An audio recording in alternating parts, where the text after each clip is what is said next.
যখন হাঁটি হাঁটি পা পা করে যখন বাবা মা যখন হাঁটা শুরু করেছে, সেই হাঁটা থেকে শুরু করে একটা পরে মনে করেন স্ট্রাগলের হাঁটা, একটা হচ্ছে দেখবেন জীবন যুদ্ধে জয়লাভের একটা হাঁটা।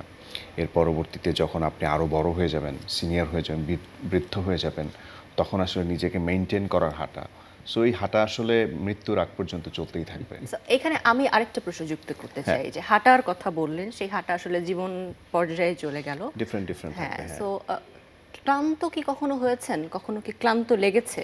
না, এই হাঁটাটা আসলে ক্লান্ত হওয়া যাবে না কখনো।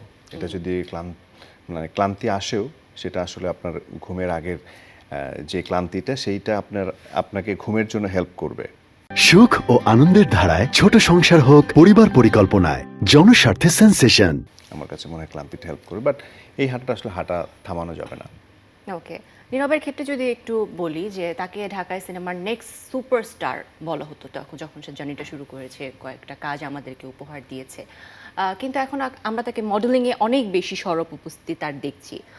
নাটক, বড় পর্দা বা এখন যে প্ল্যাটফর্মগুলো ওটিটি, সেখানে কাজ করার ক্ষেত্রে আসলে আপনার ভাবনাটা কেমন? না, ওটিটির ভাবনাটা আমার নেই এখনো, কারণ এখনো নেই। দিন শেষে কি হবে, মনে করেন আপনি যেই সিনেমাটাই করবেন, সেই সিনেমাটা কিন্তু স্যাটেলাইট, তারপরে আপনার ডিজিটাল যখনই প্ল্যাটফর্মগুলো আছে, সো সেই ছবিটা বিক্রি হয়ে কিন্তু ওখানেই যাচ্ছে। যেমন বঙ্গোপসাগরের পানি ঘুরতে ঘুরতে যে নদীর মধ্যে বহতার মধ্যে ঢুকে যাচ্ছে, ঠিক তেমনি আপনার হলের ছবি আপনি হলে করছেন, হলে দেখছে, পরে ফাইনালি গিয়ে সেটাতে কিন্তু কোনো না কোনো ওটিটিতে যাচ্ছেই। সো আলাদা করে তার জন্য কাজ করার দরকার নেই।